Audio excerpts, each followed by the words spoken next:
আসসালামু আলাইকুম বন্ধুরা, কেমন আছেন সবাই? আমি রোজা ফ্যাশন হাউস থেকে রোজা ইসলাম বলতেছি। আজ আমি নিয়ে এলাম ছাপা কাপড় দিয়ে সঠিক নিয়মে কামিজ তৈরি করা। আমরা কামিজ ছাপা কাপড় দিয়ে যখন কামিজ তৈরি করি তখন কিন্তু কামিজটা সাইড হয়ে যায়, খুবই একটা বিরক্তিকর। সাইড হয়ে গেলে তখন কিন্তু আমরা কামিজটা পরতে পারি না, খুবই খারাপ লাগে। তার এই সাইড যেন না হয় সেই কাজটাই আমরা করব। সুন্দর করে কাপড়টাকে টেনে টেনে সুতা জায়গায় আনতে হবে, মারটা ছাড়িয়ে নিতে হবে। অনেকে আছে কাপড়টা ধুয়ে নেয়, আমরা আর ধুবো না, এভাবে টেনে নিব। টেনে নিলে তাহলে অনেকটা সাইড বের হয়ে যাবে, ধোয়ার কোনো ঝামেলা নাই। এভাবে টেনে নিলেই হবে, কামিজটা অনেক সুন্দর হবে।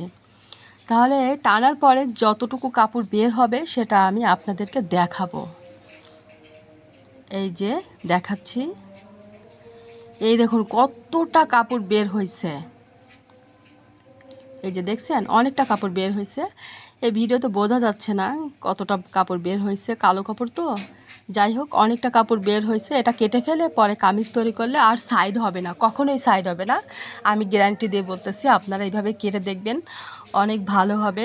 কামিজ আর কোনো সমস্যাই হবে না আপনাদের। তাহলে আমার ভিডিওটা যদি ভালো লেগে থাকে সাবস্ক্রাইব করে পাশে থাকবেন বা